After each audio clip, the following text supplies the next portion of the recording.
कह रहा है कि जो क्वेश्चन 1 दिए हुए थे ना उसी को लिखना है। जैसे क्वेश्चन 1 में थे हमारे, फर्स्ट पार्ट था x इक्वल टू, ये क्या दिया हुआ था 135, और y इक्वल टू दिया हुआ था हमारा 123। अब देखो इसमें ये पूछता है सर्वनिष्ठ, हिंदी में लिख रहा है और इंग्लिश में यूनियन, वो इंटरसेक्शन। ठीक है, इंटरसेक्शन का ये सिंबल है, इंटरसेक्शन बोलते हैं इसको। होता है काटना, जहां पर ये प्रतिच्छेद करते हैं, काटते हैं। तो काटने का मतलब जहां मिलेंगे वहीं काटेंगे, ठीक है ना। जैसे ये पैरेलल लाइन है, ये कभी कहीं नहीं मिलती तो इनका इंटरसेक्ट ये कहीं नहीं करेंगी, और जो दो लाइन इंटरसेक्ट करेंगी इसका मतलब उनका एक्स वाई के पॉइंट हम निकालते हैं वो दोनों के सेम होते हैं उस जगह पे जाके। तो इसलिए वहीं से ये वर्ड लिया गया है इंटरसेक्शन। और इसका सिंबल बताया मैंने, ये सिंबल है इसका इस तरह से, यूनियन का यू है सीधा और इसका उल्टा इनवर्स यू है। अच्छा, अब एक्स इंटरसेक्शन वाई हमें निकालना है, तो एक्स इंटरसेक्शन वाई का मतलब हुआ जो इनमें कॉमन होंगे एलिमेंट्स, तो 1 है और 3 है, ये इसके कॉमन एलिमेंट है। इस प्रकार से हम एक्स इंटरसेक्शन वाई निकालते हैं। ये फर्स्ट हुआ।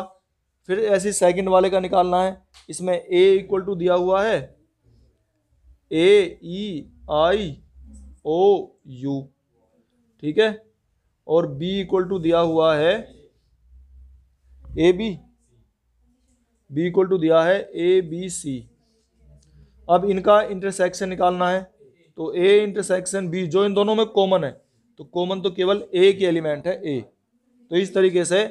और इसको है ना हमेशा ब्रैकेट में ही बंद करके लिखना है, खाली ऐसे नहीं लिखना। तो ये ए इंटरसेक्शन बी निकल के आ गया। इस तरीके से हमें निकालने हैं। ये इसमें कह रहा है एक्स नेचुरल नंबर है, 3 का गुणज है, तो 3 का गुणज और नेचुरल नंबर क्या होंगे 3 6 9। इस तरीके से बी क्या होगा सेट, बी सेट में कह रहा है 6 से कम नेचुरल नंबर, तो 1 2 3 4 5, और 6 से कम है तो इसका मतलब 5 तक लेंगे। और अब इनका इंटरसेक्शन निकालना है, तो ए इंटरसेक्शन बी क्या हो जाएगा, जो कॉमन है, तो कॉमन क्या है इसमें 3 है बस, ये आ गया ए इंटरसेक्शन बी। फोर्थ देखो, फोर्थ में क्या है, फोर्थ पार्ट में कह रहा है एक्स नेचुरल नंबर है और 6 से कम है, नेचुरल नंबर है और 6 से कम है, इक्वल भी हो सकती है, और 1 से बड़ी है, तो यानी कि 2 3 4 5 6, ये तो ए हो गया। बी में क्या कह रहा है, ये नेचुरल नंबर है और 6 और 10 के बीच में है, तो 7 8 और 9। अब इनमें कॉमन क्या होंगे बताइए जरा, इसमें कॉमन क्या है बताओ, तो क्या कहेंगे उसे, एम्प्टी सेट, ठीक है। अच्छा, ऐसे ही फिर फिफ्थ में है, फिफ्थ में ए सेट दिया हुआ है 1 2 3, और बी सेट दिया हुआ है एम्प्टी। इनमें कॉमन क्या है, कुछ नहीं है इनमें भी कॉमन, तो ए इंटरसेक्शन बी क्या होगा, एम्प्टी सेट। अब हम क्वेश्चन नंबर 6 करेंगे। क्वेश्चन नंबर 6 में यदि ए बी और सी तो निम्नलिखित ज्ञात कीजिए, मतलब ए की वैल्यू ए सेट दे रखा है, बी सेट दे रखा है, सी सेट दे रखा है, डी सेट दे रखा है, तो हमें ये जो क्वेश्चन दे रखे हैं ये ज्ञात करने हैं। तो पहला क्वेश्चन है ए और बी में जो मैच कर रहा है बस वही, तो इसमें क्या क्या आ रहा है, 7 आ रहा है, 9 आ रहा है और 11 आ रहा है। तो A intersection B equals to 7 9 11। अब part second, B intersection C, B intersection C में देखना है हमें, बी और सी में क्या आ रहा है, 11 आ रहा है और 13 आ रहा है, तो B intersection C equals to 11 और 13। अब part third, A intersection C intersection D, A C और डी में हमें देखना मतलब तीनों में क्या आ रहा है। अब इसमें देखना है ए ओ ए में, इसमें 11 11 इसमें आ रहा है पर इसमें नहीं आ रहा, और जी इसमें इन तीनों में देखना है, तीनों में कोई सा भी पार्ट कॉमन नहीं है, कोई भी कॉमन नहीं है, तो इसका पाई आ जाएगा empty set. Part four, A intersection C, A intersection C में देखना है ए और सी में कि दोनों में से कौन सा मैच हो रहा है, इसमें हो रहा है 11 हो रहा है बस, तो A intersection C is to 11। Part fifth, B intersection D. B और डी में हमें देखना है इन दोनों में क्या कॉमन आ रहा है। बी और डी में देखना है, बी और डी इन दोनों में तो कुछ भी कॉमन नहीं आ रहा, तो B intersection D is to 5। Part six, A intersection B union C. अब जब ब्रैकेट का आ जाए तो हमें पहले ब्रैकेट वाला सोल्व करना है। बी यूनियन सी देखना है क्या आ रहा है। बी यूनियन सी आ रहा है 7 9 11 13 15। और अब हमें A intersection B union C total कर देना है। बी यूनियन सी करके बी सी में आ रहा है 7 9 11 13 15। अब हमें ये देखना है ए से, ऐसा है ना ये क्वेश्चन। तो अब इसमें इसे हमें ए में देखना है। ए क्या है 3 5 7 9 11। और इसमें क्या क्या मैच हो रहा है, B A intersection B union C में इसमें मैच हो रहा है 7 9 और 11। तो A intersection B union C is two 7 9 11। Part A seventh, A intersection D. A और डी में देखना है क्या क्या आ रहा है, मैच हो रहा है। इनमें देखो कुछ भी मैच नहीं हो रहा, 3 5 7 9 11 और इसमें 15 17, इन दोनों में कुछ भी मैच नहीं हो, तो इसका A intersection D is to पाई। Part eight, A intersection B union D. ऐसी जब हमने ये पार्ट 6 करा था, ऐसी अभी ये पार्ट करना है। पहले हम ब्रैकेट वाला सोल्व करना, B intersection B union D. B union D हमारा बी यूनियन डी 7 9 11 13 15 17। अब हमें ये ए में देखना है, तो इसमें क्या क्या आ रहा है 7 9 11, बस यही मैच हो रहा है A intersection B union D में 7 9 11। अब देखते हैं part 9, A intersection B union C. ऐसी है हमें जैसे हमने छठे में और आठवें में कराया, ऐसी अभी हम इसमें करेंगे। पहले ब्रैकेट वाला सोल्व करेंगे, ब्रैकेट वाले लिख के, जैसे ए इंटरसेक्शन बी में क्या कॉमन था 7 9 11, तो और ऐसे ही बी यूनियन सी में क्या कॉमन था ये। तो अब हम इन दोनों में से देखेंगे कि दोनों में क्या क्या मैच हो रहा है। इन दोनों में हो रहा है 7 9 11, तो इसका आंसर होगा ये। अब part 10, A union D intersection B union C. ऐसी जैसे 9th करा ऐसी 10th। अब पहले ब्रैकेट वाला ये रहा।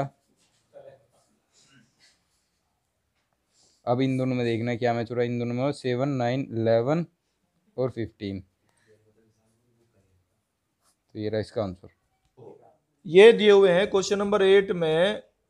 फर्स्ट पार्ट है हमारा, एक सेट तो दिया हुआ है 1 2 3 4, इसे ए लिख लिया हमने 1 2 3 4।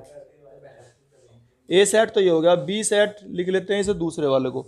ये कह रहा है एक्स एक नेचुरल नंबर है और साथ में जो इसकी शर्त है कि लाइज बिटवीन 4 एंड 6, यानी कि 4 से शुरू करके 4 5 6 ये है।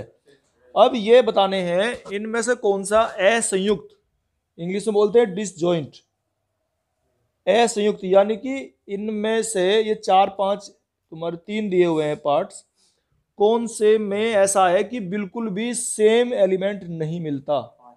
तो इसमें तो सेम मिल रहा है, ठीक है ना, ये सेम मिल रहा है, तो इसका मतलब ये असंयुक्त नहीं है, नॉट डिसजॉइंट लिखेंगे।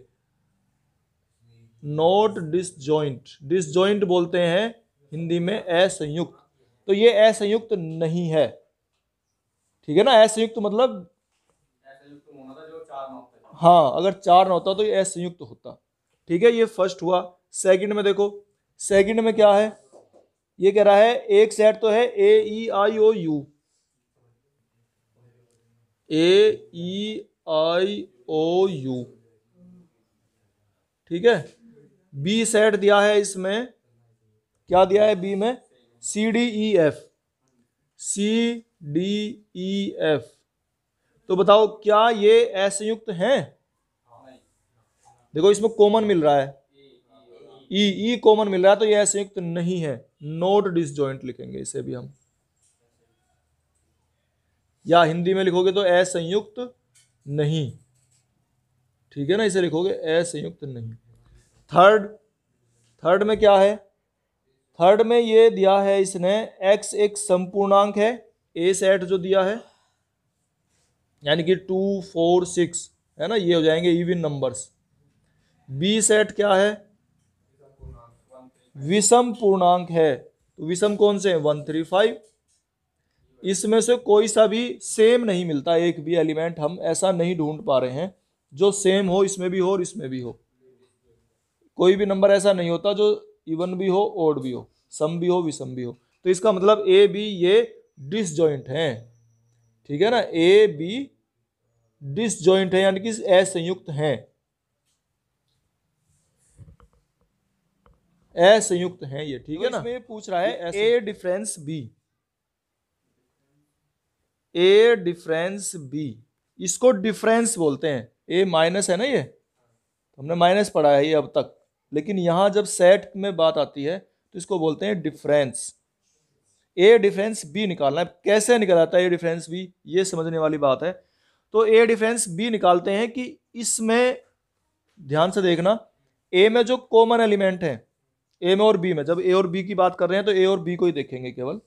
तो ए और बी में जो कॉमन है यानी कि ए में कॉमन है, केवल उसे देखो। अभी ए के बी के साथ जो कॉमन है कौन सा है बताओ, 1, ये आगे निकल गया ए डिफरेंस बी, ठीक है ना।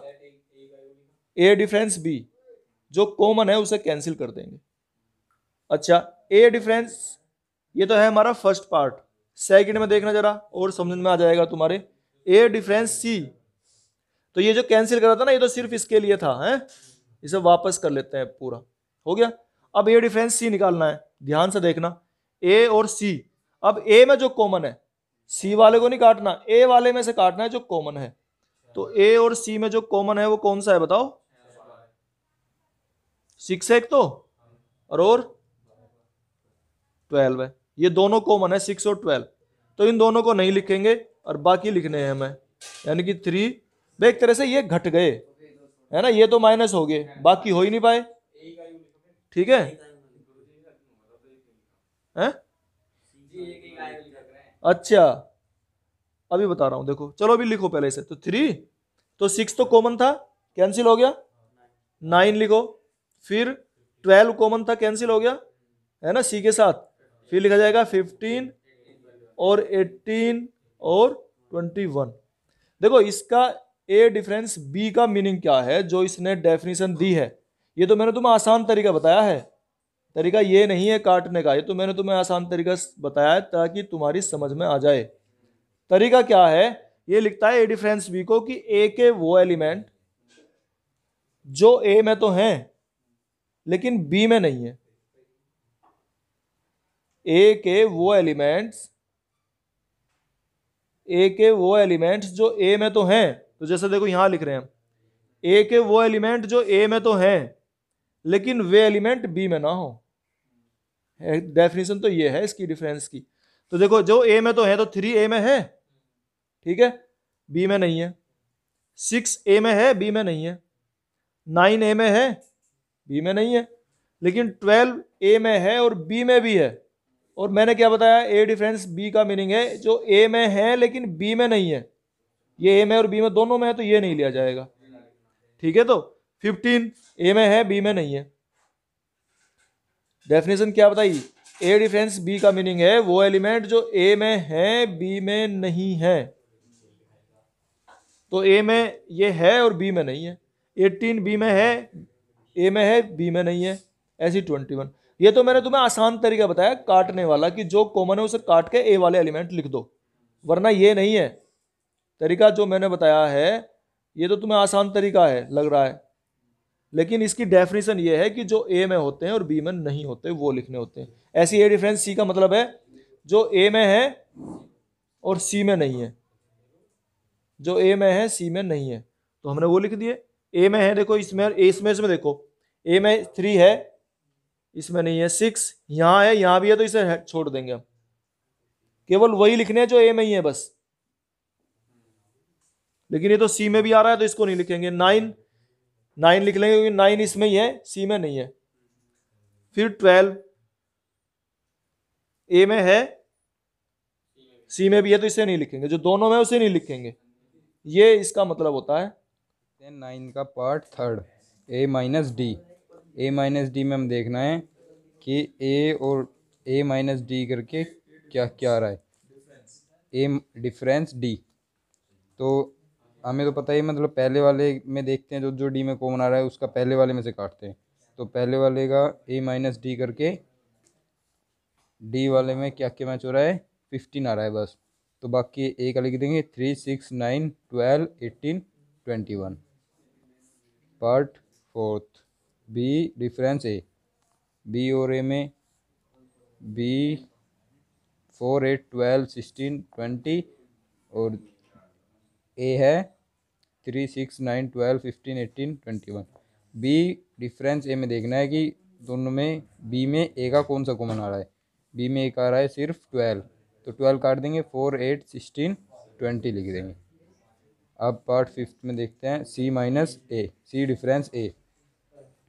तो जी सी में देखते हैं कि ए का कौन सा आ रहा है, इसमें 6 आ रहा है और 12 आ रहा है, और तो कुछ नहीं आ रहा। तो हम इसका 6 और 12 छोड़ के बाकी सब लिख देंगे। इसका आ जाएगा 2 4 8 10 14 16। पार्ट सिक्स, टी डिफरेंस ए। डी और ए में देखते हैं कि दोनों में क्या कॉमन आ रहा है, दोनों में डी का ए में डिफरेंस क्या आ रहा है। तो डी और ए का डी में क्या कॉमन आ रहा है, 15 आ रहा है बस। बाकी डी का सारा लिख देंगे 15 छोड़ के, 5 10 20। 15 छोड़ के 5 10 20। पार्ट सेवन, बी डिफरेंस सी। बी और सी में देखना है कि बी का सी में क्या आ रहा है। तो इसका सिर्फ 12 आ रहा है, 4 और 12, 4 12 16 8 भी आ रहा है। इसका आ रहा है 4 8 12 16। बी माइनस सी में देखते हैं बी का सी में क्या, सी का बी में क्या क्या घूमना है। बी सी का बी में 4 आ रहा है, 8 आ रहा है, 12 भी आ रहा है, 16 भी आ रहा है, तो इसमें क्या बचा, बस 20 बचा। तो इसका answer 20। Part eight, B difference D. D का बी में क्या क्या आ रहा है, डी का बी में आ रहा है सिर्फ 20 आ रहा है, बाकी बी का सारा लिख देंगे 20 छोड़ के, 4 8 12 16। पार्ट नाइन्थ, सी डिफरेंस बी। सी डिफरेंस बी। अब बी का सी में क्या क्या आ रहा है, बी का सी में आ रहा है 4 आ रहा है, 8 आ रहा है, 12 आ रहा है, 16 आ रहा है, तो इन्हें काट देंगे, बाकी लिख देंगे। इसका आ जाएगा 2 4 2 6 10 14।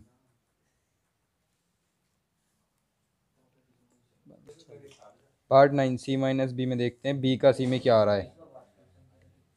तो बी का सी का बी में क्या आ रहा है, इसका आ रहा है 4 आ रहा है, 8 आ रहा है, 12 आ रहा है, 16 आ रहा है, ये इन्हें काट देंगे, बाकी सारा लिख देंगे। इसका लिख देंगे 2 6 10 14, 2 6 10 14। D minus B, D minus B का देखते हैं बी का डी में क्या आ रहा है। बी का डी में आ रहा है सिर्फ 20 आ रहा है, इसका सारा लिख देंगे फिर 5 10 15। बीच का हो गया सारा 5 10 15, इसका आंसर 11। सी माइनस बी, सी माइनस डी। सी का डी में क्या क्या आ रहा है, सी का डी में, डी का सी में क्या क्या आ रहा है, इसका आ रहा है बस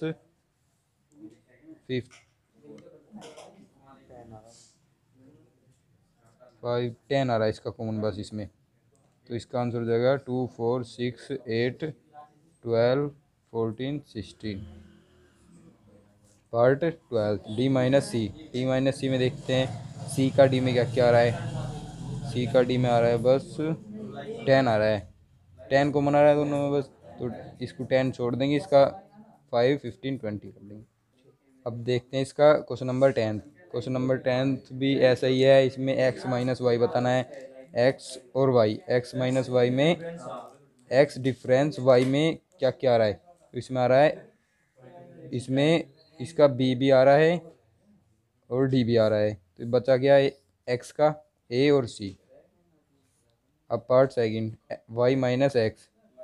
वाई माइनस एक्स में वाई का एक्स में क्या क्या आ रहा है, इसका आ रहा है सिर्फ बी और डी, क्या बचा, एफ और जी बचा बस।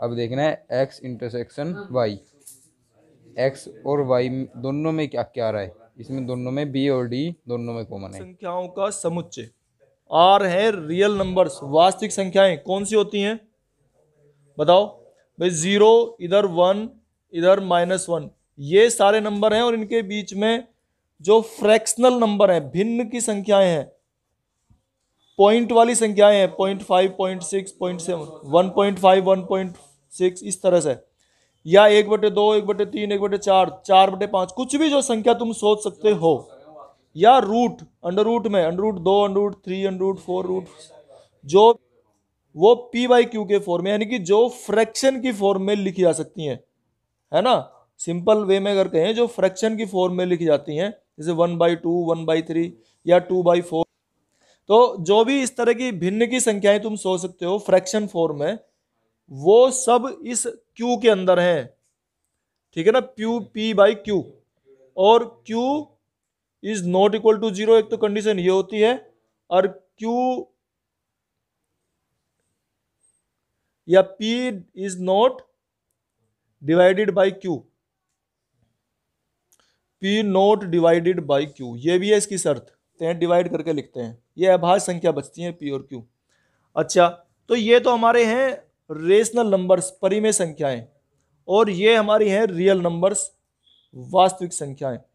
और इनमें से अगर इन्हें माइनस कर देते हैं, जो कह रहा है डिफरेंस निकालने के लिए r डिफरेंस q, ठीक है, तो r डिफरेंस q जब हम निकालेंगे √3, इसमें वही नंबर आ जाएंगे, क्योंकि ये जो -1 +1 है ना, ये सारे इसके अंदर ही आ रहे हैं, ये वाले नंबर इसके अंदर भी हैं, परिमेय संख्या के अंदर भी, रेशनल नंबर के अंदर भी होते हैं ये -1 +1, ये सारे नंबर हैं, जो तुम सोच सकते हो वो सारे नंबर इसके अंदर हैं। बस कौन से नहीं है, √2 जो इसके अंदर थे, √3 √4 √5 √6, जिनका स्क्वायर रूट नहीं निकल सकता, वो नंबर भी इसके अंदर है, वो रियल नंबर होते हैं, वास्तविक संख्याएं होती हैं, लेकिन वो परिमेय संख्याएं नहीं होती। ये जो √2 है √3 है, ये परिमेय संख्याएं नहीं है। जैसे √16 है, √16 जो है वो कई संख्या है, चारों जगह उसका रूट तो निकल जाएगा, तो ये तो परिमेय संख्या है, √16 तो परिमेय संख्या है, रेशनल नंबर है, ठीक है, तो वो तो इसके अंदर है, लेकिन जो √2 है वो इसके अंदर नहीं है। तो अब इसमें से जब इसे माइनस कर देंगे तो क्या रह जाएगा, √2 रह गया ना। डिफरेंस मैंने क्या बताया था, r डिफरेंस q का मीनिंग क्या है, कि जो इसमें कॉमन मिलते हैं वो इसमें से माइनस कर देंगे। तो कॉमन कौन से मिल रहे हैं, जो p/q वाले कॉमन मिल गए, ये -1 +1 ये सब कॉमन मिल गए, √16 √25 वे कॉमन मिल गए, बचे कौन से, ये वाले बचते हैं नंबर्स, √2 √3 ये वाले नंबर बचे। और ये कैसे नंबर होते हैं, इर्रेशनल नंबर, अपरिमेय संख्याएं, ठीक है, ये हमारे बचते हैं अपरिमेय संख्याएं। तो इसका मतलब जब इसमें से इसे घटा लेंगे, इसे माइनस करेंगे, इसका डिफरेंस लिखेंगे, तो ये अपरिमेय संख्याएं बचेंगी, और इसे हम बोलते हैं इंग्लिश में इर्रेशनल नंबर्स, ठीक है, ये इर्रेशनल नंबर्स बचेंगी, इर्रेशनल नंबर का सेट बचेगा। तो ये हमें निकाल के दिखाना था बस इसमें, r डिफरेंस q।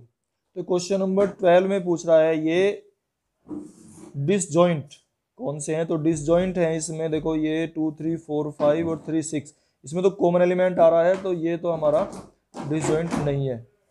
AEIOU और ABCD इसमें भी A आ रहा है, तो ये भी डिसजॉइंट नहीं है, तो ये भी फॉल्स है, ये भी फॉल्स है। नेक्स्ट है 2 6 10 12 3 7, ये इसमें कोई भी कॉमन एलिमेंट नहीं है, तो ये हमारा डिसजॉइंट सेट है। और 2 6 10 3 7 11, इसमें भी हमारा कोई भी कॉमन एलिमेंट नहीं है, तो ये भी ट्रू है। तो थर्ड और फोर्थ ट्रू है और फर्स्ट सेकंड फॉल्स है।